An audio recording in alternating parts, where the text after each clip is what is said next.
যে কি পরিমাণ চিল্লাফিল্লা করছে ভাই, কেমন লাগছে ভাই আপনার কাছে? ভাই ভাই অনেক কষ্ট হইতেছে, কিন্তু শরীর থেকে কিছু একটা উঠতে আছে, এইটি বোঝা যাইতেছে। সিন সিন সিন সিন বিষ করতে আছে, মানে একটা কিছু লাগলে, বিষাক্ত কিছু লাগলে যেরকম লাগে এরকম হইতেছে। দেখ আলহামদুলিল্লাহ ভাই, আমরা দেখো এই দেখেন আমাদের সুপরিচিত একটা লোক মোহাম্মদ বাইজিদ মল্লিক রিয়াজ, তিনি বিশাল বড় একজন কন্টেন্ট ক্রিয়েটর, তিনি একজন কবি হইতে চান।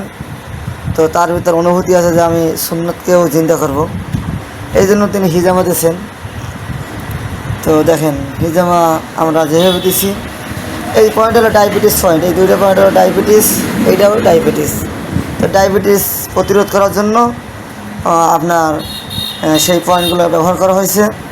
আর বিশেষ করে হলো খেয়াল রাখবেন, হিজামা কোনো সময় রোগ প্রতিকার সাময়িক সময়ের জন্য করে, কিন্তু স্থায়ীভাবে করে না। স্থায়ীভাবে করার জন্য অবশ্যই ঔষধ খাইতে হবে। এই জন্য রোগ হওয়ার আগে যদি আপনি প্রতিরোধমূলক কাজ করেন, সেই জন্য অবশ্যই আপনি সুন্নত হিসেবে হিজামা নেবেন, অবশ্যই আপনি ভালো কাজ করবে। আর বিশেষ করে কামড়ানি হিসাবে ব্যথা, অ্যালার্জি, চুলকানি, সেটা হলো প্রতিকার হিসাবেও কাজ করে আলহামদুলিল্লাহ। এই জন্য আমরা ইনশাল্লাহ এই দিকটা খেয়াল রাখবো। আমরা ভাইয়ের কাছ থেকে কিছু সাক্ষাৎকার নেব, এর আগেও ভাই করছিল, তার প্রতিবাদে ইনশাল্লাহ আমাদেরকে জানাইবে ইনশাল্লাহ। তা আমরা দেখানো শুরু করলাম। এই মুহূর্তে আমরা প্রথম ধাপ শেষ করলাম। প্রথম ধাপের অবস্থা করে আমরা দেখতেছি যে আসলে কীভাবে অবস্থাটা, সিচুয়েশনটা তৈরি হয়েছে। তো এই যে আমরা ঠুসকা ফোসকা যেটাকে আমরা বলি, যেই ভাষায়, যেই অঞ্চলে যেই ভাষা, তো এইটার ভিতরে ইউরিক অ্যাসিড জমা হয়েছে, এইগুলো আড্ডির ক্ষয় করে। তো এই জায়গায় বেশি জমা হয়েছে, দেখেন অন্য কোনো জায়গায় কিন্তু নাই বেশি তেমন।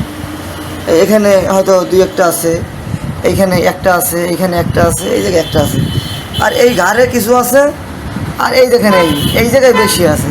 আর অন্য জায়গায় হলো না কেন? গরম যদি হয়েই থাকতো তাহলে অন্য জায়গায় তো হইতে পারতো, কিন্তু হয়েছে কি কোন জায়গায়? এই জায়গায় হয়েছে। কিন্তু এই জায়গায় হওয়ার কারণে আমরা বুঝতে পারছি যে এখানে ইউরিক অ্যাসিড আছে, এখানে আস্তে আস্তে তার, এখানে যদি এটা থাকতো আস্তে আস্তে তার আড্ডিকে ক্ষয় করতো এখানে, তখন তার আপনার এখানে যে জয়েন্ট আছে সেই জয়েন্টে, হিপ জয়েন্টে তার ব্যথা থাকতো। তো এই জন্য আগে থেকেই এটাও একটা ভালো হয়েছে যে প্রতিরোধ করার জন্য কত সুন্দর একটা জিনিস হইতেছে, যে এটা আগেই বের করা হইতেছে। তা আমরা অবশ্যই ইনশাল্লাহ হিজামা নেব। আমরা এবার দ্বিতীয় ধাপে যাইতেছি ইনশাল্লাহ। আলহামদুলিল্লাহ আমরা দ্বিতীয় ধাপ অতিক্রম করে তৃতীয় ধাপে চলে গেলাম। দ্বিতীয় ধাপটা ছিল হলো সেরা ফাটা। সেই সেরা ফাটা করতে যাই আমাদের এই ভাই যে কি পরিমাণ চিল্লাফিল্লা করছে ভাই, কেমন লাগছে ভাই আপনার কাছে? ভাই ভাই অনেক কষ্ট হইতেছে, কিন্তু শরীর থেকে কিছু একটা উঠতে আছে, এইটি বোঝা যাইতেছে। সিন সিন সিন সিন বিষ করতে আছে, মানে একটা কিছু লাগলে, বিষাক্ত কিছু লাগলে যেরকম লাগে এরকম হইতেছে। দেখ আলহামদুলিল্লাহ ভাই, আমরা দেখো এই দেখেন আমরা কিন্তু ইতিমধ্যে তৃতীয় ধাপে অতিক্রম হইলাম। দ্বিতীয় ধাপে ভিডিও করতে পারি নাই, কারণ কাটা সিরাপ করতে যাইয়া আমি মোবাইল ধরবো না আমরা কাটবো, এই জন্য এটা আমরা দেখাইতে পারি নাই। আমরা তৃতীয় ধাপটাই ইনশাল্লাহ দেখাইতেছি। দেখেন তৃতীয় ধাপে আমরা দেখতেছি কী পরিমাণ আমাদের শরীর থেকে দূষিত ব্লাডগুলো বের হইতেছে। অবশ্যই আপনারা মনে রাখবেন যে এই ব্লাডগুলো কিন্তু কোনো কার্যকরী রক্ত না, এটা হলো আপনার শরীরের অতিরিক্ত, আমাদের শরীরের ভিতরে যেই ভেইনের ভিতরে অর্থাৎ রগের ভিতরে যেই রক্তগুলো থাকে সেটাই হলো কার্যকরী রক্ত। এই সমস্ত রক্তগুলো আপনার বাহির সাইডে থাকার কারণে বিস্ফোরণ হয়, চুলকনি হয়, অ্যালার্জি হয়, আপনার দাঁত হয়। এই সমস্ত জিনিস থেকে রক্ষা পাওয়ার জন্য, অর্থাৎ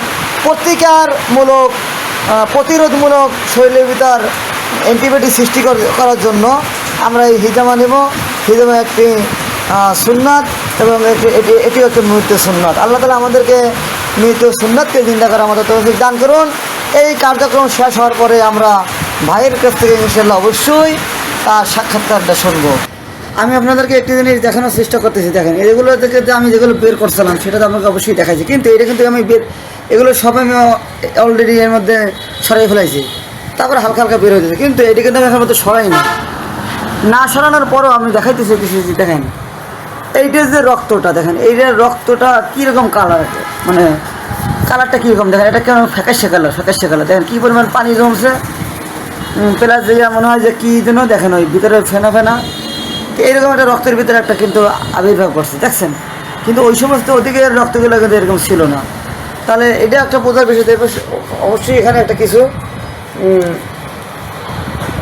শরীরের জন্য ক্ষতিকারক কোনো জিনিস ছিল, যার কারণে এটা উঠে গেছে। দেখছেন, আমরা দেখানোর চেষ্টা করতেছি। দেখেন, এটা কিন্তু আনকমন, প্রত্যেকটা কামের চাইতে এটা আনকমন। দেখেন, দেখছেন, এই জন্য আমরা হিজামা নেব ইনশাল্লাহ। আলহামদুলিল্লাহ, আমরা এবার চতুর্থ ধাপে যাইতেছি। দেখেন, চতুর্থ ধাপে কিন্তু আমরা জিনিসগুলো খুবই বিশ্রী লাগতেছে। আমরা ভয় পাই দেবেন মনে হয়। আসলেও কিছুই করার ছিল না। যার শরীরে বেশি সমস্যা বেশি তার এইভাবেই হইবে। অনেক হয়তো ঘাবড়াই যাবে, যা একেবারে ভালো হবে, সুস্থ হবে। হ্যাঁ, সুস্থতা যাওয়ার জন্য অবশ্যই, সুস্থ পাওয়ার জন্য অবশ্যই অভিজ্ঞ একজন লোকের কাছে যাইতে হবে। নিজে ইউটিউবে ভিডিও দেখে শুরু করবেন, আবার বলবেন যে এই সমস্যা হয়েছে, সেটা আপনার নিজের সমস্যা, কিন্তু এটা অন্য কারোর জন্য না। এই জন্য ইনশাল্লাহ আমরা ভিডিওটি বেশি বেশি শেয়ার করবো এবং লাইক করবো। আমরা ইতিমধ্যে চতুর্থ ধাপ শেষ করলাম। এখন আমাদের ভাইকে বিদায় দেব, তবে তার সাক্ষাৎকারটা অবশ্যই নিতে হবে যে ভাই আপনি কেমন অনুভূতি করছেন।